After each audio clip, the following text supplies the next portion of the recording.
অবশেষে ভালো ডাক্তার দেখানোর জন্য আমিও চলে যাচ্ছি খুলনাতে। তো আপনারা দেখতেই পাচ্ছেন, ঘুম থেকে উঠলাম, সারা রাত ঘুমাই ঘুমাই যাচ্ছিলাম লঞ্চে।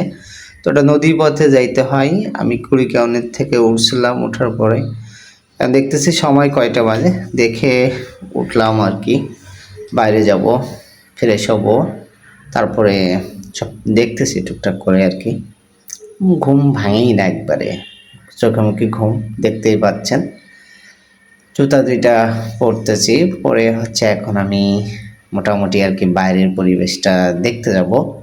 দেখার পরে যদি মনে হয় না একটু আকাশ পরিষ্কার, তাহলেই বের হয়ে যাব।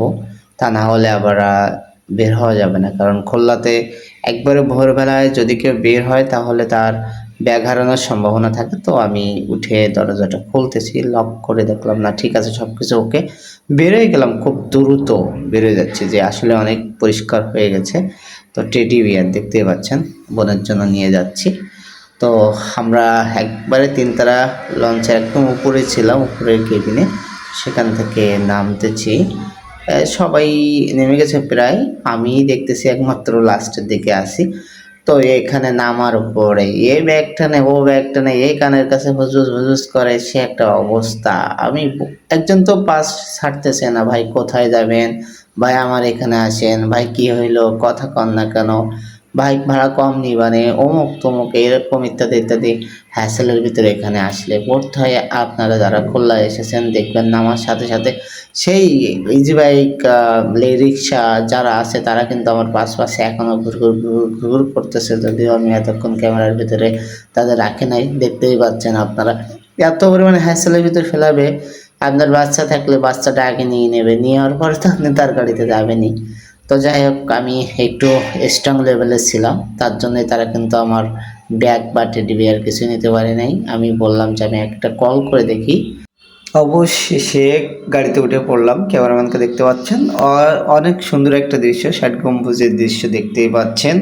তো আমরা রান করতেছি ইজি বাইকে বসে, এই জন্য অবশেষে নেমে পড়লাম। নেমে ইজি বাইক মামাকে টাকা দিচ্ছি। তো টাকা দেওয়ার পরে উনি আমাকে আবার টাকা ফেরত দিচ্ছে, দেওয়ার পরে ওনার সাথে একটু মিসকে হাসি দিলাম, একটু বললাম ভালো থাকেন বইলা আর কি, ইত্যাদি ইত্যাদি বিষয় বইলা। কিন্তু আমি ব্যাগটা নিয়ে নেমে আবার আপুর কাছে ফোন দিলাম, আপু বললো ঠিক আছে, তোমরা ওটা মানে অপোজিট থেকে তোমরা রাস্তার এই পারে পার হয়ে দেখো একটা রাস্তা আছে, তোমরা সেই রাস্তা দিয়ে ভিতরে ঢুকে পড়ো, আমি তোমাদের জন্য বাইরে বের হবানে, ঠিক আছে। তো আমরা কিন্তু হাঁটতেছি আর গল্প করতেছি, হাঁটতেছি আর গল্প করতেছি।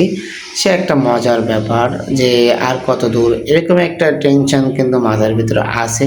তারপরও আমি বলতেছি না ঠিক আছে হাঁটো, একটু হাঁটার পরে কিন্তু আমরা পেয়ে যাবো আপুকে, আপু অবশ্যই নিচে নামবে।